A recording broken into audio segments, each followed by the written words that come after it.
En avril 1992, un jeune homme issu d'une famille aisée de la côte Est se rendit en autostop en Alaska et entreprit une randonnée dans une région inhabitée au nord du mont McKinley. 4 mois plus tard, un groupe de chasseurs d'élan trouva son corps décomposé.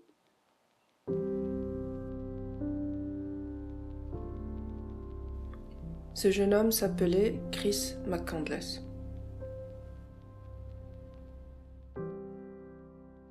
Mon premier instinct, comme l'instinct de tout être humain digne de ce nom en découvrant l'histoire de Chris, a d'abord été de le juger. Partir en Alaska aussi mal préparé, avoir l'audace de considérer la nature sauvage comme étant une alliée et en sous-estimer le danger, relevait de l'irresponsabilité et même un peu d'une folie suicidaire. Ce garçon serait-il juste un vulgaire casse-cou, un adrénaline junkie qui n'aurait rien accompli d'original? Aurait-il été si arrogant au point qu'il aurait conduit sa personne à une mort imbécile? Un cancer de jugement, de prétention et de critique, différentes leçons de morale que beaucoup, moi y compris, s'en sont octroyé le droit d'émettre, certains plus sévèrement. On pourrait se contenter de juger et de qualifier le voyage de Chris comme relevant de la témérité, de l'ignorance et de l'arrogance, mais cela ne conduirait qu'à générer un débat creux. Au lieu de cela, durant son enquête, John Krakauer a établi certains éléments qui ont aidé à comprendre ce qui a poussé Chris dans sa grande odyssée. Par exemple, que Chris avait toujours eu le goût du risque. Tout petit déjà, Chris était intrépide. Il ne croyait pas que le danger le concernait. On était toujours obligé de le retenir par la chemise. Qu'il était très intelligent et avait un sens de compétition accru.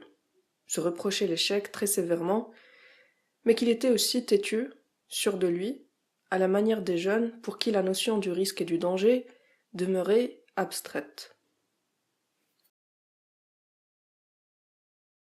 Chris réussissait dans tout ce qu'il entreprenait, ce qui le rendait trop confiant en lui-même.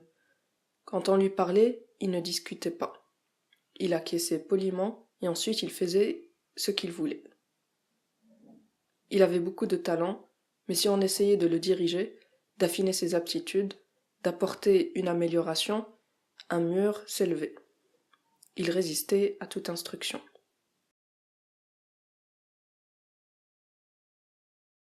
Il était aussi le genre de personne à ruminer dans son coin.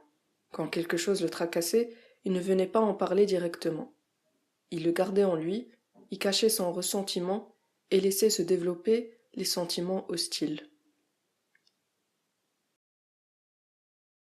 Particulièrement lorsqu'il découvrit la trahison de ses parents.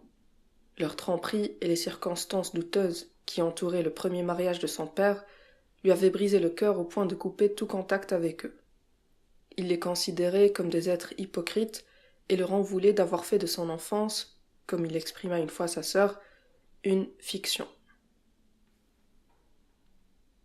Il avait ruminé sa haine contre eux sans jamais leur dire à voix haute ce qu'il pensait d'eux, et il s'était contenté de mettre autant de distance possible entre lui et eux. Depuis 2 ans, il marche sur la terre. Pas de téléphone, pas de piscine, pas d'animaux de compagnie, pas de cigarettes. Liberté ultime. Être un extrémiste. Un voyageur esthète dans le domicile et la route.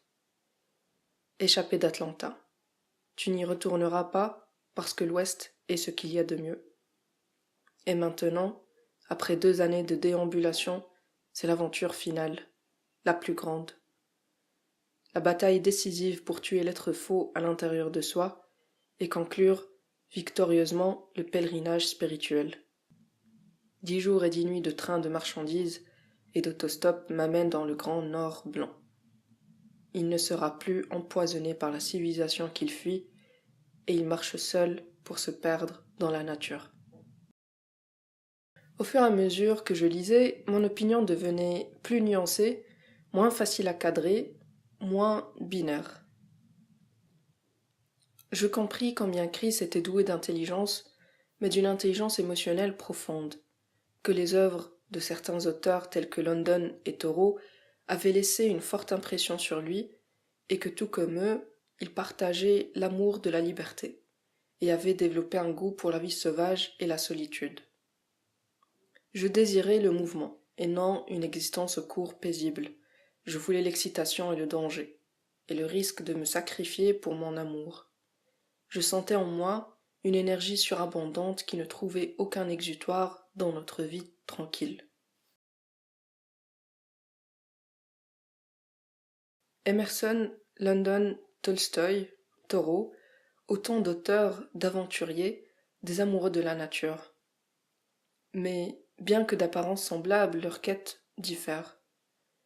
Chacune de ces personnes qui avaient abandonné la vie confortable qu'ils menaient pour se résoudre au strict nécessaire dans une terre hostile et solitaire, avait une ambition unique profonde. Tiraillée par des émotions brutes que seul l'intéressé pourrait essayer de pénétrer.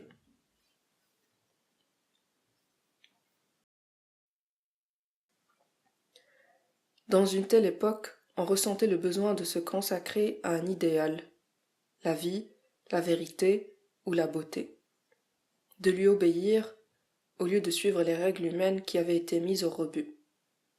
Nous devions nous soumettre à un but ultime plus pleinement, avec moins de réserve que nous ne l'avions fait dans les jours paisibles et familiers de la vie passée, qui était maintenant abolie et avait disparu pour de bon.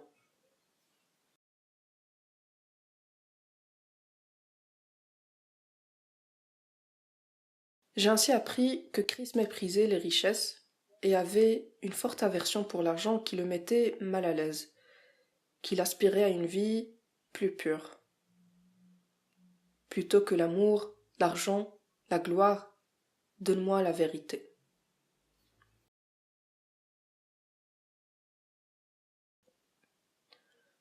De là à glorifier son action, j'en suis bien loin. Mais je me dois de lui accorder ceci. Chris McCandless a accompli une chose qui nous est étrange dans la société moderne. Il a concilié ses idéaux, allongé ses convictions, ses capacités morales et physiques, en les mettant dans un mouvement qui les honore. Et cela, il le réalisa dans la nature. Ce qui m'amène à me poser une question très importante. La société moderne, dépourvue de moralité et pataugeant dans l'absurde, satisferait-elle jamais une personne hautement sensible? La communion avec la nature ne serait-elle pas le seul salut possible pour ce genre de personnes? Dans ce cas, Chris McCandless n'aurait fait que répondre à l'appel de son cœur. Aussi simple et merveilleux que ça.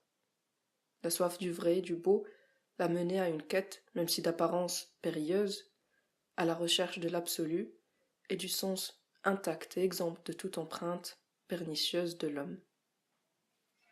McCandless ne correspond pas très bien au type habituel de la victime de la forêt.